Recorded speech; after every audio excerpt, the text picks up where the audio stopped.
Bienvenidos, welcome to mikeybalzz Fishing. What's going on, guys? I hope you guys are fishing, thinking about fishing, or doing something like that. Got kind of a cool video plan for you. I'm going to show you what's inside my square bill box because it is winter. So square bills, you know, like shallow divers, rock bouncers, they really work. But something I want you to do before I tell you what the rest of the video is going to be about.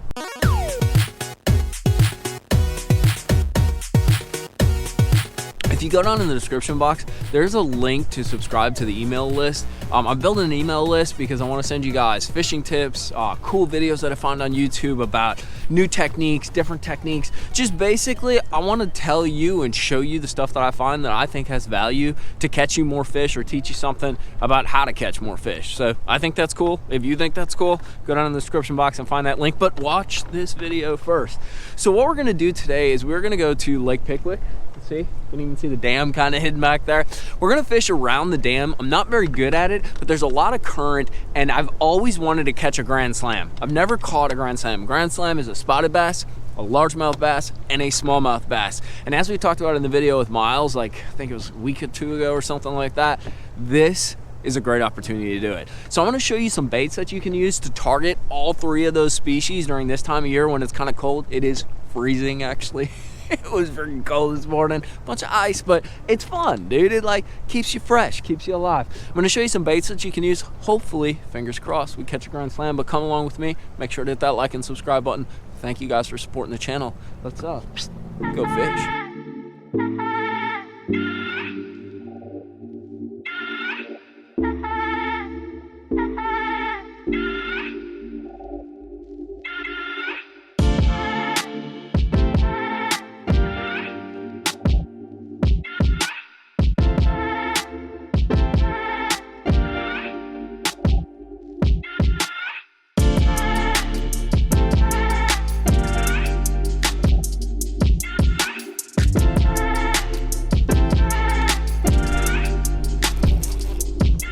Fish on.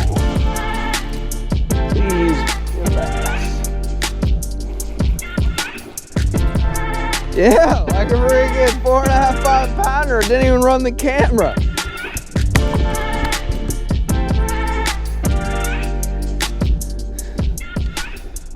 We smacked a largemouth. That's a good one, boys. So even though we're lake fishing, like I got a lot of baits on for like bottom bouncing. So I got a swim bait, a Carolina rig, a football jig, that evolution weird wannabe A rig, Ned rig, little swim bait, and a floating fly. What I'm really trying to do is, obviously you can see the water moving behind us. I'm just trying to like bump the bottom but stay off the bottom and just bring it through the current and find those little micro eddies. It seems like that's how the fish are set up, whether they're largemouth, smallmouth spots. But that moving water seems to be key, and then finding those places where it gets still, just kind of like what Miles talked about a few videos back. If you can find that little patch of slack water, and it can be 20 feet long, it can be 5 feet long, but you find it and you bounce a bait like through it or over the rocks or whatever's creating that eddy, you're gonna get bit.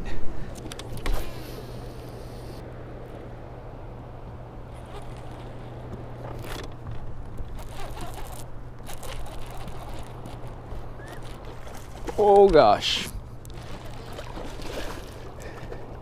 That's a giant freaking smallmouth. And I don't have a net.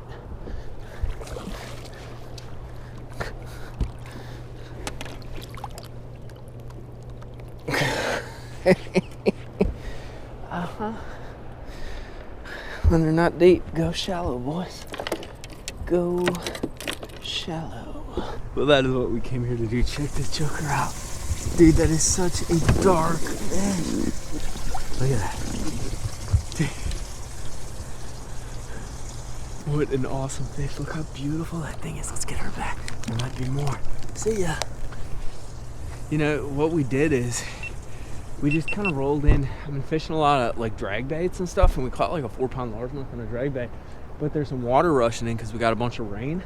And usually the fish are a little bit deeper, but you can see where on my sea map, like the water is low. We're in like 4 feet of water, 5 feet of water, and there's some rocks down there, and they're breaking the current.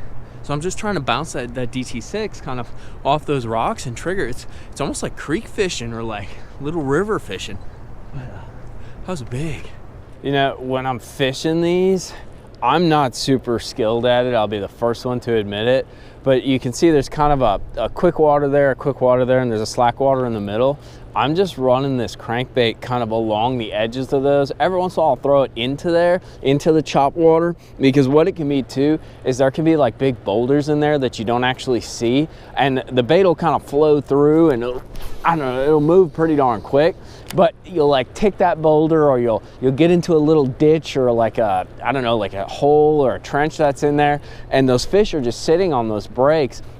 So you can kind of pick it apart a little. And what's nice about a crankbait on this kind of stuff is you can really feel out the bottom. The bad part is you hang a bunch of freaking crankbaits. And speak of the devil, Mike, speak of the devil. But that's the reality. I've actually lost, you can see I got a bunch of line down there. I've lost a bunch of baits, and I'm gonna lose this one too, which kind of sucks. But it's, I don't know, like it's kind of a cool deal, because what happens is if you catch one, you can catch a bunch. Like usually they're kind of stacked up. There'll be like 2 or 3 in a hole. There'll be a little stack of them there. And when they're on this kind of stuff, it can be a lot of fun.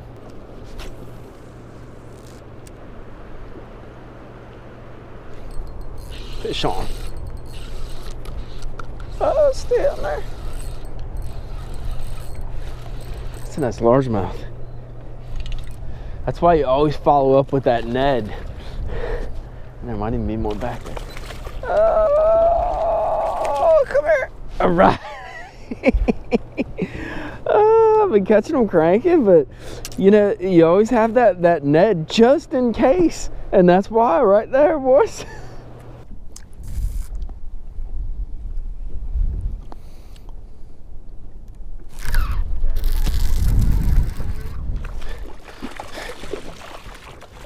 That's a big old spot. Dude, look at that spot.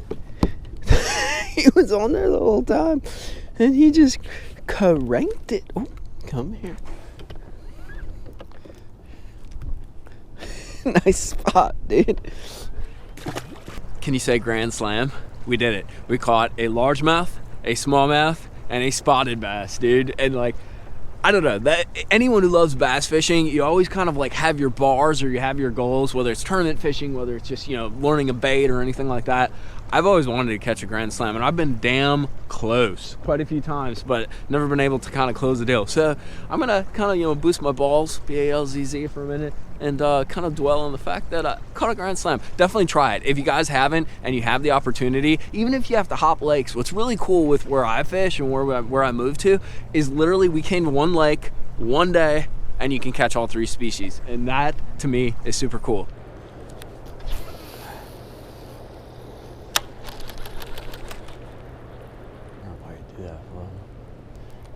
There she is. That's another big one. Big old smallmouth, guys. Big smallmouth. It's only got one hook too. Oh, we're gonna try it. Oh, son. That is one big blockade of a smallmouth. The DT6, or the DT6 again. Look at that thing, dude. What a fish. What a nice one. We got him lined up.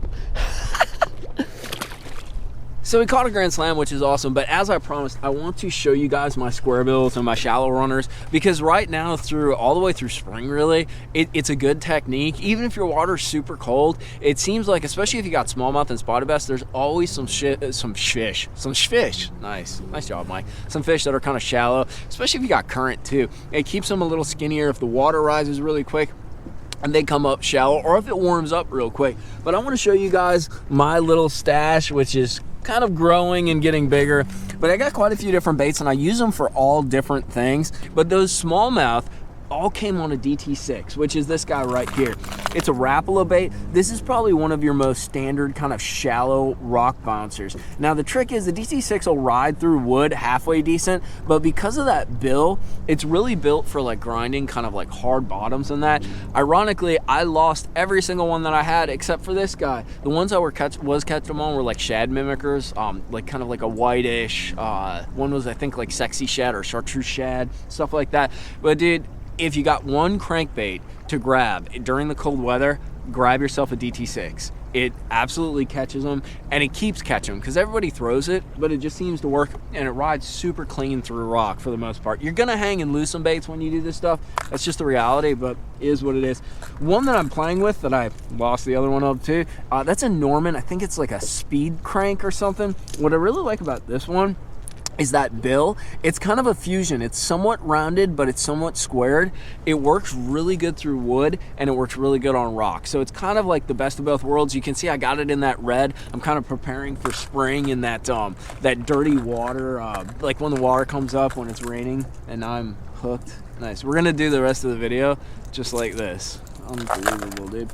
Shout out to my boy Rent. Jesus, Mike, you're a freaking mess, dude. Look at that.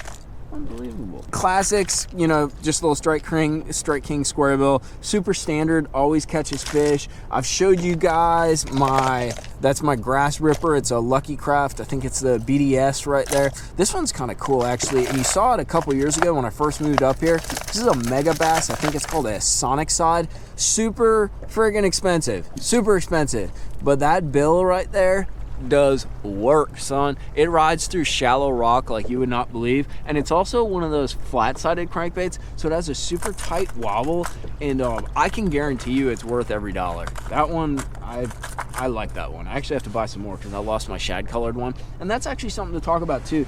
If you guys look on my box, you can see I got like some reds, I got some chartreuses, and I got some shad looking jokers.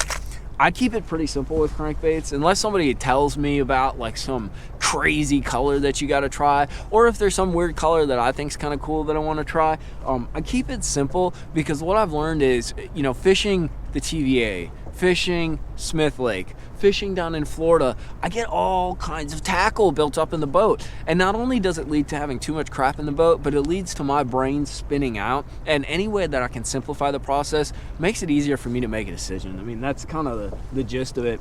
I showed this one to you, but I didn't talk about it much in some of the other videos. This is a Norman middle end. My buddy Randy showed this one to me. This thing is awesome. When you're using a DT6 and it's not getting deep enough for you, but you want to get a hair deeper but stay small, this guy is awesome. It's almost kind of fishes a little bit like a wiggle wart, but this bill, I was fishing with my buddy Randy, dude, and he was throwing it into trees, and he would throw it into the back of like a tree fall, and I'm like, Randy, you're out of your mind. And then he'd reel it in, and he would like reel it over tree, like the tree branch would be out of the water, and the bait would come out of the water, would like bonk over the tree limb, and I'm just like holding my breath waiting for him to hang up, and he didn't. So if you need a bait that comes through wood, super good. That guy there is pretty sweet. If you're bouncing rock, and actually for my Florida boys, this is a 6 cents. I forget what it is. It's just their standard square bill. I've actually caught quite a few fish when they drew down rodmen, as well as just fishing.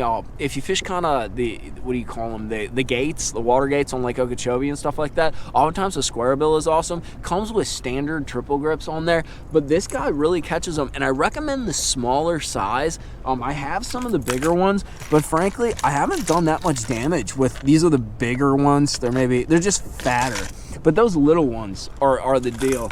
And then, see, my baits are all about people telling me about baits, and I try them and I like them. This is a Jinko square bill. You can see let me turn it here for you. It's a little bit thinner of a bait. My buddy Lake Weidler showed me it on Smith, and it's crazy because you can see the color super bright. Smith was super clear the day we were fishing, and he was throwing a color this bright into the trees, mountains of trees, and the largemouth were coming up and getting it. It's got kind of that modified bill where it's a little bit rounded, but it is squared. It rolls through wood really well. If you have a bill like this that's not totally squared, but it has a little bit of rounding, but it's your square style bill, it's great because it works wood, rock, and even grass it'll roll through. So I try to find ones like that, and I like the wobble that they get. just if you're going just like straight rock or straight hard stuff, wood, rock, things along those lines, that square bill is usually what people recommend. I like the modified one. If you are fishing more around grass, and I've talked about it before, that BDS, or having kind of a, I think it's called a coffin bill. You see how it's rounded right there? That rounded bill, for some reason, it just rides through grass. It doesn't, what would you say? It has a little more hunting action too. Like you can rip it, and instead of the bait stopping, because that bill just stops the water, it kind of, you know, flutters out, and that it almost looks like a chatterbait, to be honest with you. What are some other ones that I got? Oh, this one's super cool. This one's a shout out to Jacob Wall. He showed me this guy, and actually I've caught a few little spots. We're just gonna leave it attached, so it doesn't actually look like this, but I'm not gonna go through all this. It's a Nishini. Actually, I got to take it out because there we go. See, it's a Nishini square bill. It's got a blade on it. You know, we're always talking about being a little bit different. That right there is different. So it kind of has that blade on it, and I thought it would run kind of dumb and wonky. It runs super true, and the blade just kind of flickers, and you can kind of rip it. It's got a real cool action to it. It's something that, if you like playing around with these shallow divers, these square bills, definitely something to try out. Last but not least, these guys. You know, I'm not always a fan of like the big company stuff, like your Berkley, Strike King, all that kind of stuff. But frankly, Berkley has been making some really good crankbaits lately. And this is the Fritz side. It's once again like a flat-sided crankbait. You can see I got it in that orange, that red for when spring and the water comes up. But it's an awesome bait. The shallow diver, I have them in different sizes. That's the shallow diver, and once again, it has that modified bill that I like. I have it in some deeper divers. The deeper divers, if you burn them too fast, they'll roll. These guys tend to hold their own pretty well, but I will note too, I think it says they dive a little deeper than they do. Like, these guys are good because of the angle of that bill, maybe like 2 to 4 foot. They're a little bit shallower than what I use, like a DT6 and that. But a Fritz side, flat side crankbaits, as the water gets colder and colder, that's something that you definitely want to look at. But those are my not so sneaky but baits that I like to use: square bill, shallow divers. And as you saw with those big smallies, they eat them, and they're fun to fish around this stuff, dude. You're just kind of reeling and your rod loads up, and when I'm throwing them on, and one thing I will note, try to stay light with your line. I wouldn't throw them on 10 pound, but like best general practice is, I have, this is a Halo 7-foot medium rave. It's actually a composite rod, but it's one of their like low-end budget rods, so it has more of a moderate taper to it, so I can use it as a crankbait rod, because I'm not a huge fan of glass rods for cranking. But 12-pound fluorocarbon, if you got one size line to choose, as long as you're not like ripping like heavy grass or fishing around super heavy wood, 12-pound does the job. It allows the bait to get down enough, gives you enough strength to handle some big fish, kind of like what we caught today. But it does the job. If you want your bait to run a little bit shallower, always remember you can up your rod down, your line size diameter, 15 pound, 17 pound. I wouldn't go higher than 15 or 17 unless you're using like Magnum square bills, because what it does is it ends up taking away from the action of the bait. You really want that thing shimmying and then darting out every once in a while, and that the thicker diameter line that you go, it sort of, I don't know what you call it, it sort of mutes that shimmy. It just makes it less tight. I don't know, maybe it's in my head, but I'm definitely a 12-pound guy. I won't go down to 10 usually, because it's too light, and you end up fraying. Especially, you can see we got a bunch of rocks and junk and wood. You end up fraying your line, and with 10 pound you get 1 or 2 frays and you are in trouble on the next fish you catch. But that's my square bill box. If you guys got any questions about anything, I'll go ahead and drop them down in the comments box, and I'll put links to everything that I talked about at Tackle Warehouse.